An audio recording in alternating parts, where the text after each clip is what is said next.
What are you here for today, Mr. Johnson? Well, we're here to talk about the Marshall Garden Company and what we got going on this beautiful piece of property. So just start. Who are you? Who are you, dude? I'm Todd. Who am I'm I? Todd Johnson. Who am I? I don't know. Who are you? My name's Melisa Johnson. The brains behind the operation. Absolutely. Somebody got to be the brains. Somebody got to be the muscle. That's exactly it. Probably the best way to do this is just to kind of walk through some of these questions and talk about why we're in front of this beautiful piece of water, trying not to fall down this hill with our garden doodle Winston. You want me to ask you the first question, or Sure. you want to ask me the first question, or how you want to do this? You can ask, and we can go back and forth. So, what's inspiring you to open a garden center in Marshall?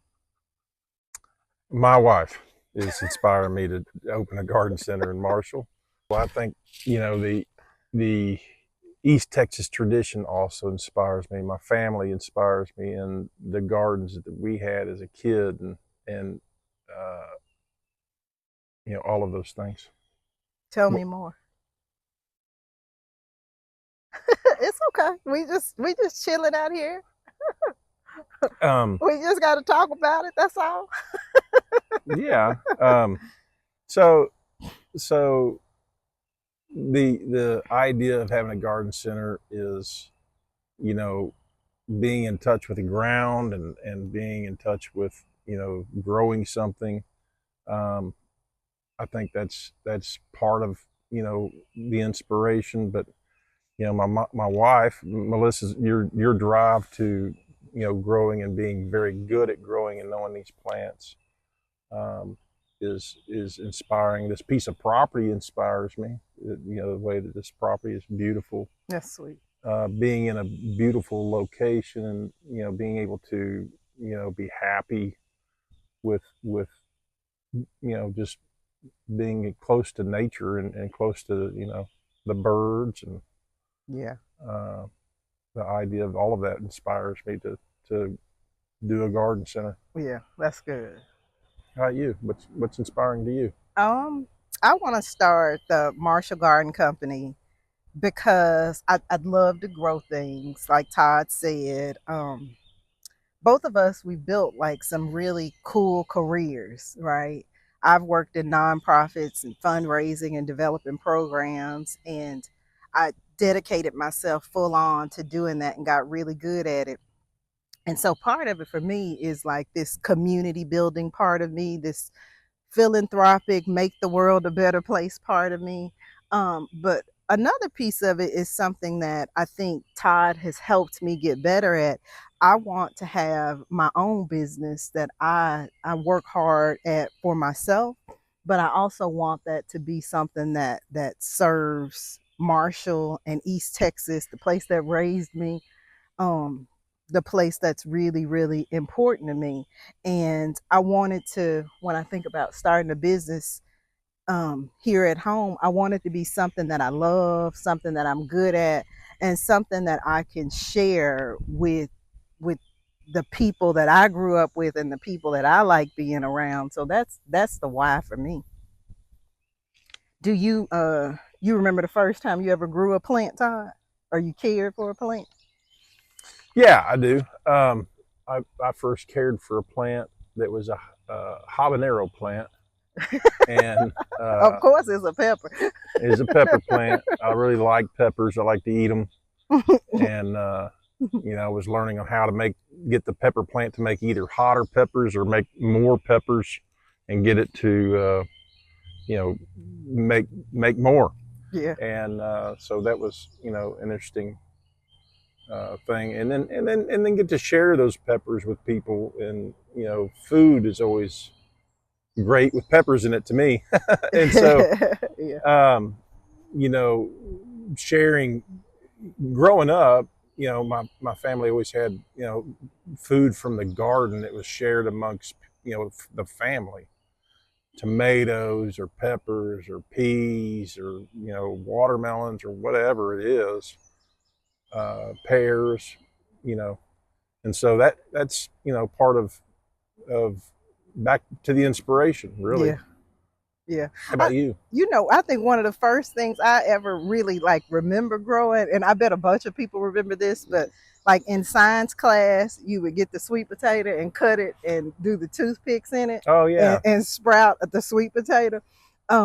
Which makes me think about like how many people's first memories of growing a plant might be like food related I, stuff. I remember the potato and putting wire in it to make To make it stand to hold it up. electricity or something. Really? We didn't do that. I remember something about electricity and potato. Yeah, but I remember growing sweet potato. It's sprouting a sweet potato, and so gosh, it's about to be July right now, and like the garden part of me, I think about, well, gosh, this is the perfect time to start sweet potato sprouts. But like I remember at William B. Travis, and I think the teacher's name might have been Miss Purnell. I don't remember Oh, which teacher, but I think it might have been Miss Purnell. And we did like those sweet potatoes in a cup with toothpicks, and they grew and grew and grew. And then eventually you take them home, and I don't know what happened to that. We should have grew potatoes in the backyard.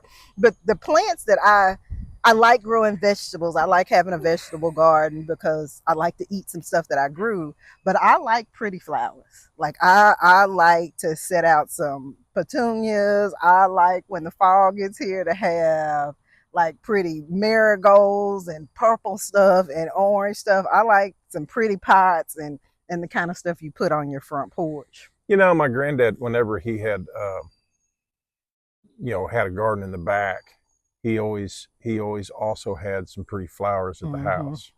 The front flower beds were always nice. They Yeah. always had something pretty. My grandmother worked in the flower beds as well, but there was always something, not just food related. It was always Yeah. something also that was pretty, Yeah. whether it be you know irises or daylilies or Yeah. something was always pretty. Mm-hmm. You know, some Yeah. roses or Yeah. something. Yeah. I Uh, like to grow a rose. I don't mind getting up there and pruning some roses back so they can bloom over and over again. And I guess a lot of people probably like that too, and that's part of why we're Winston, here. you can't go over there now. Say hi to Winston. Our Winston's garden sick. doodle. He's gonna be around.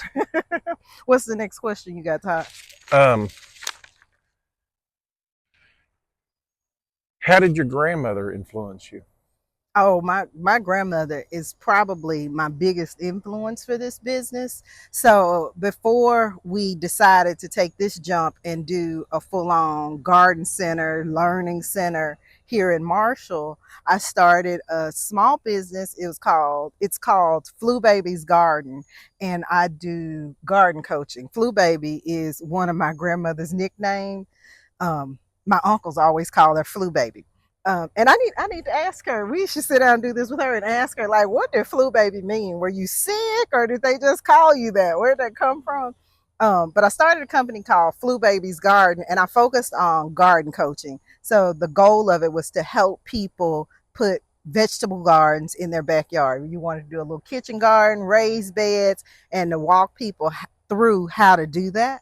And it was pretty fun. One of the things I learned is that a lot of people are interested in growing stuff, and everybody feels like it's super easy to grow it. You buy the plant, put it in the ground, and it's just magically going to happen.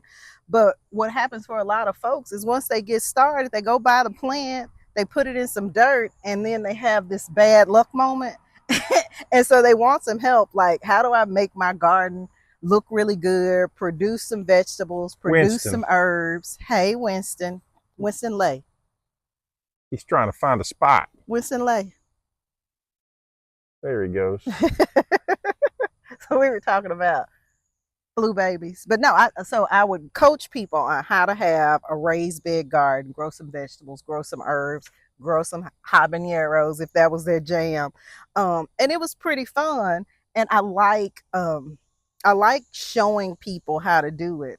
The nerdy part of me, like I did the master gardener thing and all that kind of stuff, and then Flu Baby, my grandmother, my inspiration. I don't know that she did a master gardening class. I don't know that she ever like studied gardening, but she's done it for so long that she's incredibly good at it. And so a big part of what I want to do is to translate like this technical book study with the practical stuff that my grandmother does and help people grow cool things. We just left my grandmother's house, and like her jalapeno pepper plants have so many peppers on them right now. And I said to Todd, my peppers are kicking it at my house, but my grandmother's are like, Doing and part amazing. of that They are is, big. yeah, they're big, and I can't wait to put some cream cheese and wrap some bacon around one. But a big part of what I want to do at the Marshall Garden Co. is like put that like that science based. Here's how to make a rock star garden with that practical East Texas know how, so that people can be successful at it. Because it's tough when you go buy a plant and you try and it dies, and then you go to Facebook or you go to Instagram and you start feeling like, am I crazy? Am I an idiot? Because you get so much advice, and some of it's good and some of it's a little weird and some of it is bad. And it's hard to know the difference. But I think like my grandmother, she's real practical, right? And so putting it in layman's term, here's what you got to do to your dirt. Here's how you need to water. Here's the kind of pot you need to buy. That's what I think a lot about her, my inspiration with her. And one more thing, and then I'm gonna go to the next question. I Well, I was promise. going to talk a little bit about East Texas and the tradition of gardening here. Yeah, yeah, You yeah. know, That's good. I think, we both have family. You're from Marshall, which is deep East Texas.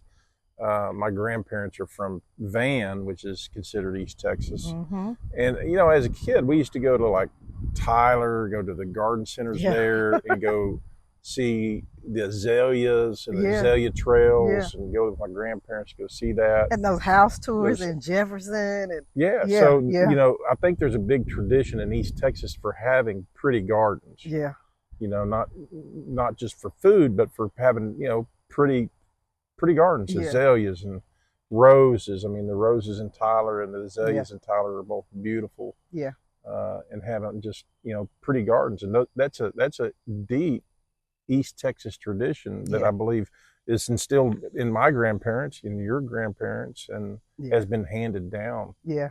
to their children and their grandchildren. Yeah. So my question for you, and you just answered it, it was like, what does gardening mean to you personally? And that's like the perfect answer to that.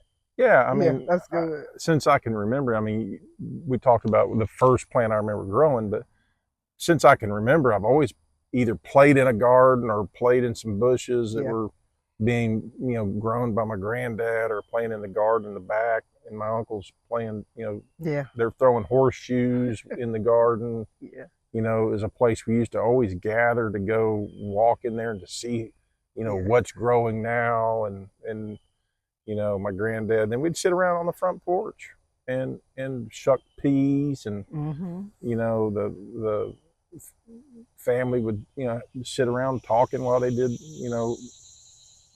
canned goods or whatever. They'd can up vegetables that were picked. Yeah, yeah, There was always something related in family gathering around yeah, the garden, or yeah. even the bushes and stuff, planting a tree or planting Mm-hmm. something. It was not just like my granddad out there doing it by himself. It was, there was always family involved in doing those things. Yeah. We talk about like Flu Baby, my grandmother as an inspiration. One of my other real big inspirations in this is my Uncle Ray Dean. When I started gardening, like I used to have an apartment and I would grow stuff on my patio. And I would always ask him, like, how do I make this grow?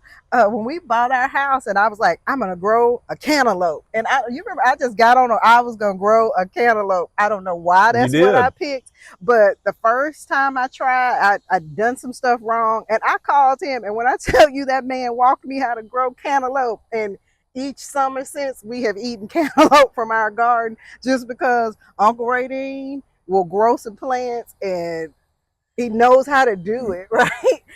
So the family part of it is so important. And the cantaloupe tastes better out of your own Oh garden. yeah, Oh, And the tomatoes do oh too, yeah. and the peppers and everything. Oh yeah.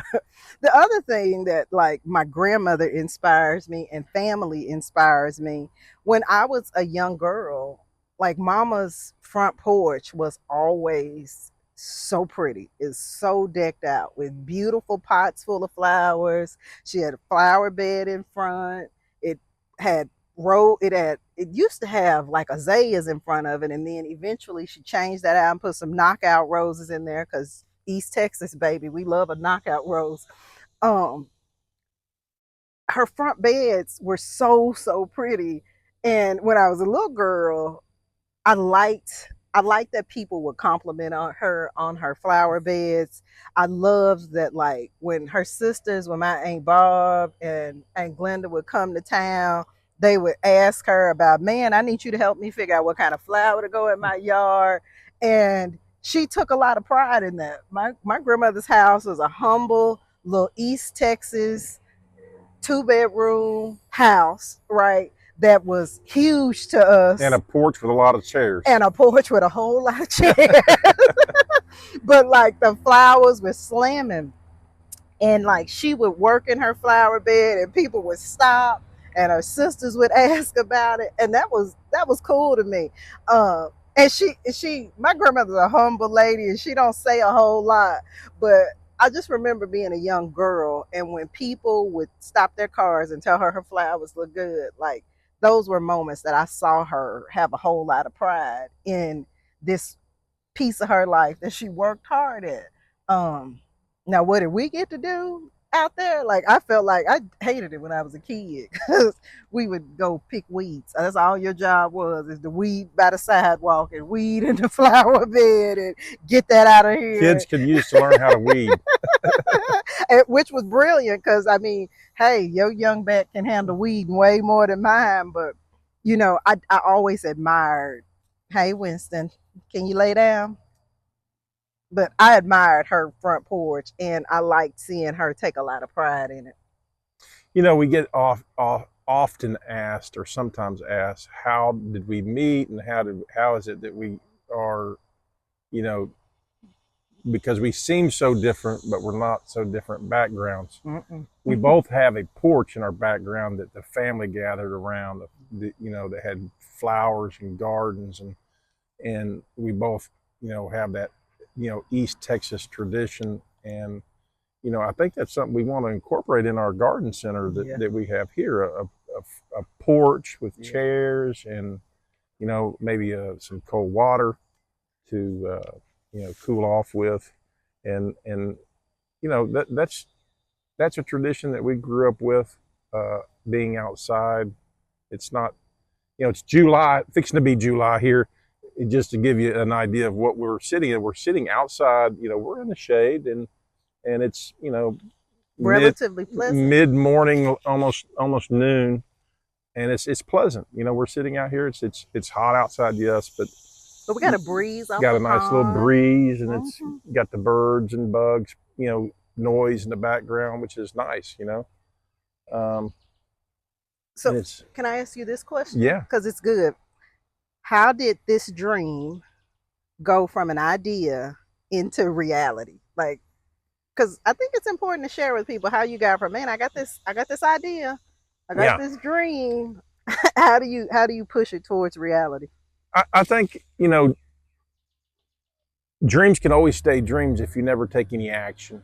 So I think it all starts with a step, and it can be a very very tiny step at first, and then sometimes it takes a leap.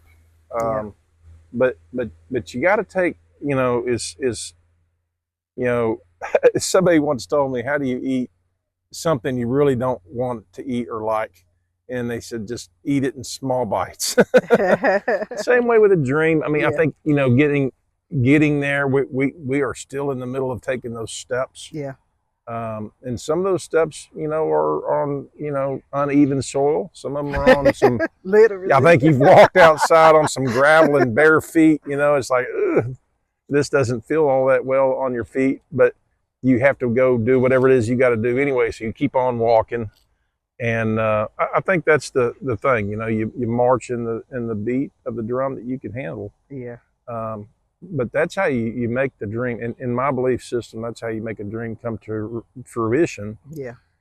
And you have to have a very good idea and see what the end result is going to be. Yeah. Because when those times are hard or the Yeah. times are difficult and you're like, why am I doing this? You have to see where it is you're going and understand that and know that it's painful now, but I have this spot I'm going to get to. It's not going to be so painful. Yeah. And if you do that, then I think you can see yourself through it. And I see this as being an amazing journey Yeah. that is it's not that difficult as far as painful, but there is some difficult choices, and it's some debate back and forth on what those choices are. But the end result is going to be something that's so amazing that it's worth the journey. Yeah, for both of us, we both had really awesome, successful careers. And I think part of taking the dream and moving it into action is like it's making a decision and like saying, okay, both feet in. And Having faith. yeah, have it's a whole lot of faith. Or maybe it's just a little bit of faith that like, yeah, I can do this. Um and I guess it's about, for me, it's about seeing something bigger than just me, right? And I guess that's just because that's who I am. But part of it is, and we talk about, like, I want an East Texas garden center. I want a place where you put both feet in, and that's what we're trying to do. I guess one of the steps was, for some time now, we've talked about like having a business in Marshall. Both of us were like, hey, we're gonna quote unquote retire to East Texas, which really just meant we're gonna build a business and work in East Texas for this part of our life. And so when we look at that, I mean, it's like, well, do we want to do what she's done in her career, which is completely not the same as what I've done in my career, or do we want to do something that's in my career? Winston, come on, move. And so um, it's either, what we found is what we don't want to do something that's either mine or hers. We want to do something that's ours. Yeah. And that's really when back we asked about the inspiration of the garden center. This is something that is deeply rooted in both of us. It's ours, and we both love the garden. We both, she does more gardening than I do by far. But you built my garden. I do a lot of the building. So I do enjoy that. I enjoy doing the building piece of it. Boy, he built it, and it's. But I do enjoy the building piece of it, and this beautiful pond behind us. I love it, and you want to be a good caretaker. I mean, at the end of the day, we're only stewards of this place, and we can either be a good steward or a bad steward. But someday this is not going to be ours anymore. Yeah. But we want to do the best we can with what God has given us here today. When we found this piece of property, and I guess it's worth saying, we're right at the corner of Fern Lake Road and 390. Yep. And we found this piece of property just a few months ago, and we had the chance to come out here with our realtor Eric, who is just a rock star. When we started telling him, hey, we're interested in a piece of property, and we don't quite know what we want to do with it, but so we gave him this random idea, and he, in true East Texas fashion, Marshall High School graduate, city leader, mover and shaker, he took this idea we had, and he kept it. He put it in his pocket so that when he found something that made sense for us, when we found the things that made sense, we were ready to move. But like, I remember that day we came out here, and the guy that owned it, he was selling this piece of property so that he could downsize and make a transition in his life. And he was just a cool guy, and he had a vision for this land, and it served him well for his time here. And now he's moving on to his next thing. And it felt right. We got out here, and we saw the pictures, and both of us were like, woof. Yeah. And then we got out here, and like, both of us could see a place where It wasn't just your regular garden center. It was a place where people could sit out on the front porch and talk about their gardens with their neighbors, and where we'd have to work real hard to be able to have the right trees and the right flowers and the right plants for folks to grow here in East Texas. But I saw it. I saw there could be a building here and there could be some hoop houses here and we could put trees there. And then to move it into action, Todd started drawing it out. Like he started with some paper, and then the next thing I know, he had some software and he was drawing it on that. And then I started like researching like vendors and who can do wholesale and how can we offer classes and all this stuff. And I guess part of that is you talked about having faith. And then, so part of it was the faith to know, man, we really could put this here. But then also, like, both of us started moving on the things that we are naturally talented and gifted at. Yeah. And we were fortunate enough, or at least we got enough sense to go out and find people who have done it and go talk to those people. And I gotta say, like, the gardeners of Texas, the people that are working in like independent garden centers, they want you to win. And so I think those things were encouraging to move our dream to like, okay, let's start taking action. And I hope that when people come to our garden center, whether their dream is to open a garden center or their dream is to open a restaurant or a hardware shop or whatever business idea they have, I hope that they do come to us and they feel inspired that, yeah, I can take the steps to do this. Out of all the garden center owners that we've talked to, none of them said, don't do it. None of them said. They said it would be hard. Yeah. They said it's gonna be sweaty. They said you're gonna be sore.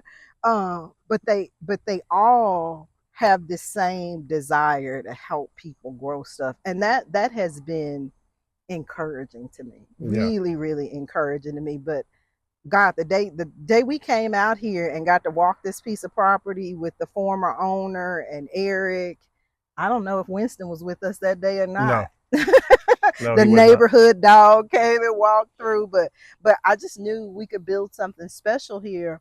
And like we very well could have been like, oh, we'll put our house here. But to me, this piece of property is so special. I feel like, yeah, it's supposed to be something that the whole community can come It's see. right on the edge of town. I mean, Mm-hmm. the property, is just beautiful. Yeah. And it's something that I hope people come from, somewhere other than East Texas, because a Yeah. lot of East Texas is beautiful, but they can come here and kind of see how pretty it is, Mm-hmm. and be able to enjoy this little small piece of East Texas with people. Get outside. Get outside and see some native plants that we're going to have and that can be planted here. And anyway, that's Yeah. Okay, let's pause for a bit.